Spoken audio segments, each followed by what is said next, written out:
नमस्कार, मैं चेनाराम महिला, असिस्टेंट प्रोफेसर पॉलिटिकल साइंस, राजकीय बांगड़ महाविद्यालय डीडोना से। विद्यार्थियों, बीए प्रथम वर्ष में राजनीतिक सिद्धांत पुस्तक के अंतर्गत आज हम राजनीतिक सिद्धांत का अध्ययन करेंगे।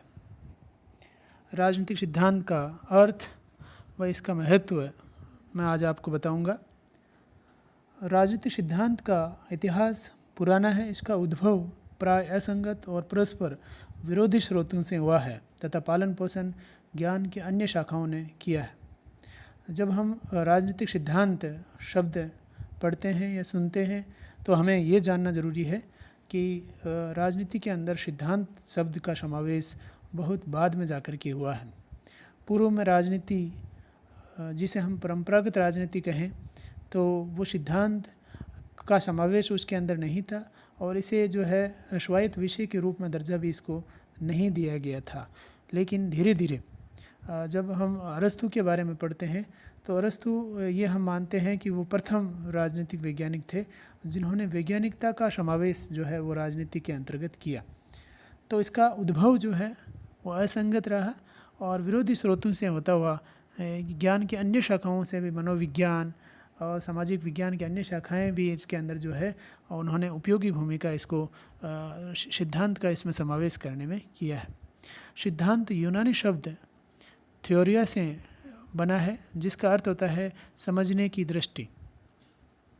कोहन जो एक विचारक है, उनके शब्दों में हम कहें तो यह शब्द एक खाली चेक के समान है जिसका संभावित मूल्य उसके उपयोगकर्ता व उपयोग पर निर्भर है। सिद्धांत का अर्थ समझने के लिए हमें दृष्टिकोण या उपागम का अर्थ समझना आवश्यक है। जब हम सिद्धांत की बात करते हैं तो हमें ये जानना ज़रूरी है कि सिद्धांत के निर्माण के लिए सबसे पहले हमें परिकल्पनाओं का निर्माण करना पड़ता है, उसके बारे में पूर्व कथन करना पड़ता है, फिर हम उसके बारे में आंकड़ों का एकत्रीकरण करते हैं, उनके फिर दृष्टिकोण का निर्माण होता है, फिर सत्यता का परीक्षण होता है और सत्यता पर अगर वो सत्यता की कसौटी पर अगर खरा उतरता है तो उसके बाद में हम सिद्धांत का निर्माण उसमें हम मानते हैं।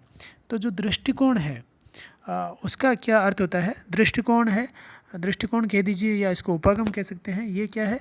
मानकों का एक समूह है जिसके आधार पर सैद्धांतिक विचार विमर्श, प्रश्न और आधार सामग्री लेने या छोड़ने का निर्णय किया जाता है।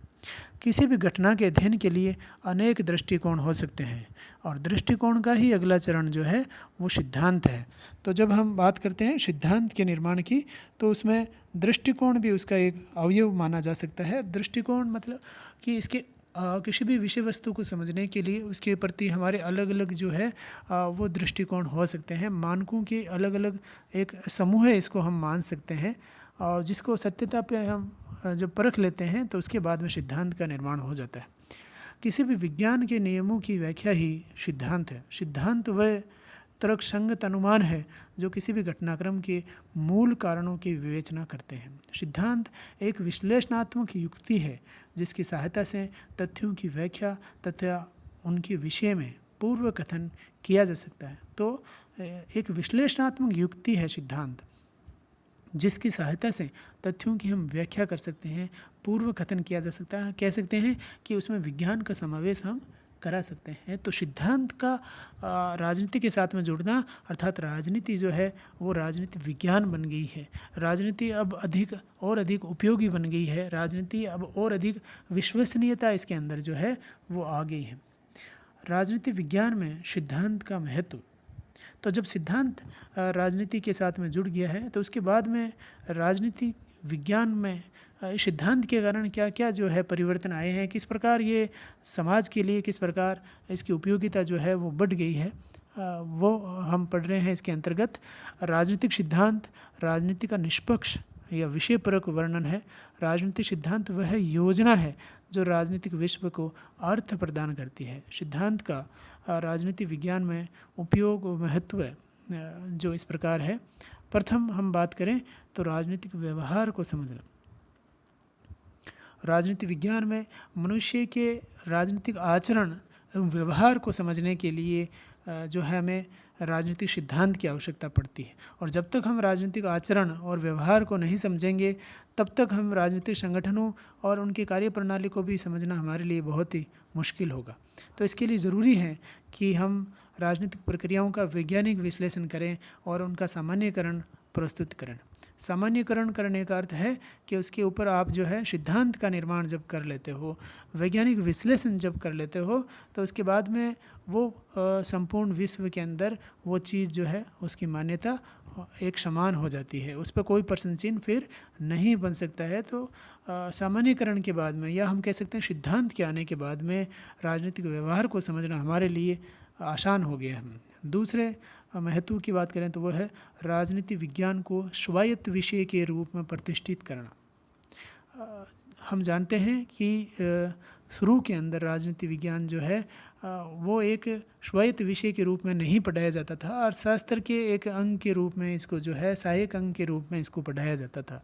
लेकिन धीरे धीरे जब से इसके अंदर राजनीति के अंदर जो है सिद्धांत का समावेश हो गया है, तो अब इसको एक स्वायत्त विषय के रूप में विश्वविद्यालयों के अंदर पढ़ाया जाने लगा है। किसी भी विषय को स्वायत्त विषय के रूप में प्रतिष्ठित करने के लिए सिद्धांत एक पूर्व शर्त है।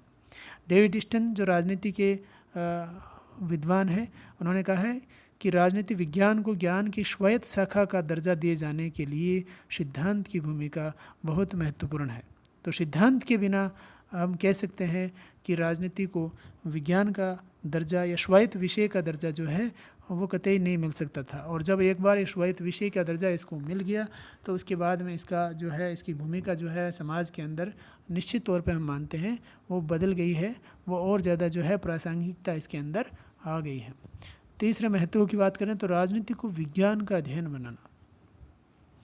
जब किसी विषय या अनुशासन के अध्ययन में व्यवस्थितता का इतना समावेश हो जाए कि प्रामाणिक सामान्य नियमों के प्रतिपादन की स्थिति उत्पन्न हो जाए, और उन सामान्य नियमों से हम किसी विशेष स्थिति का अध्ययन करने में समर्थ हो और भविष्यवाणी की जा सके, तो वह विषय विज्ञान की श्रेणी में सम्मिलित किया जा सकता है। तो जब हम विज्ञान के बारे में पढ़ते हैं तो वस्तु का व्यवस्थित ज्ञान ही विज्ञान है। और विज्ञान में आपको पता होगा कि प्राकृतिक घटनाओं और उनके विषय में परीक्षण तथा पर्यवेक्षण से प्राप्त ज्ञान जो होता था, उसी को हम विज्ञान कहते हैं। तो जब हम व्यवस्थित तौर पे हम किसी विषय का अध्ययन करते हैं, उनके जो है सामान्य नियमों का हम जो है विश्लेषण करते हैं, उनका तुलनात्मक अध्ययन करते हुए और उनके बारे में जब हम भविष्यवाणी करने में सक्षम हो जाए, तब उस विषय को हम विज्ञान का दर्जा दे सकते हैं। अरस्तु राजनीति विज्ञान का प्रथम जो है हम कह सकते हैं राज वैज्ञानिक का दर्जा जो है अरस्तु को दिया जाता है। और अरस्तु प्रथम राजनीति शास्त्री है जिन्होंने एक वैज्ञानिक की तरह राजनीति विज्ञान का जो है अध्ययन किया। क्रमबद्धता, समीक्षात्मक, यथार्थवादी दृष्टिकोण व आगमनात्मक पद्धति का प्रयोग करते हुए उन्होंने जो है राजनीति को राजनीति विज्ञान बनाने में जो है अग्रणी भूमिका निभाई है। चौथा जो महत्व हम मानते हैं, सिद्धांत अवधारणात्मक विचारबंध का काम करता है। अवधारणात्मक विचारबंध का अर्थ है कि उसके लिए एक आधार तैयार करना और उसके लिए एक दिशा का जो है निर्धारण करना, जिस दिशा की ओर जो है चल कर के आगे के जो मार्ग जो है वो प्रशस्त होना है, या हम कह सकते हैं कि उसी दिशा को हम जो है पालन करते हुए जो है अपने शोध को उस दिशा के अंदर जो है हम अग्रसर करेंगे। डेविड स्टन ने एक अवधारणात्मक विचारबंध के रूप में सिद्धांत का महत्व दर्शाया है। यह एक दिशा सूचक की तरह दिशा निर्देश करता है। वह तथ्य संग्रह एवं शोध की प्रेरणा एवं दिशा प्रदान करता है। तो सिद्धांत एक अवधारणात्मक विचारबंध का काम करता है। तो राजनीति में सिद्धांत का महत्व इस प्रकार था, जिसके अंतर्गत राजनीतिक व्यवहार को समझना, राजनीति को स्वायत्त विषय के रूप में प्रतिष्ठित करना, राजनीति को विज्ञान का अध्ययन बनाना और अवधारणात्मक विचारबंध के रूप में काम करना। इसके अलावा हम कह सकते हैं कि राजनीति विज्ञान के अंदर सिद्धांत के आने के बाद में इसकी विश्वसनीयता बढ़ी है, इसकी स्वीकार्यता बढ़ी है।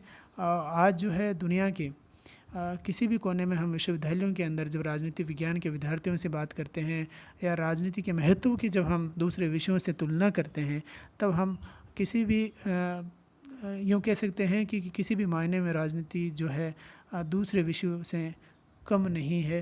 राजनीति विज्ञान की जो है भूमिका आज निश्चित तौर पे और ज़्यादा बढ़ गई है। इसकी विश्वसनीयता वो सिद्धांत के प्रयोग के बाद में और ज़्यादा जो है वो मजबूत हुई है, बढ़ गई है। धन्यवाद।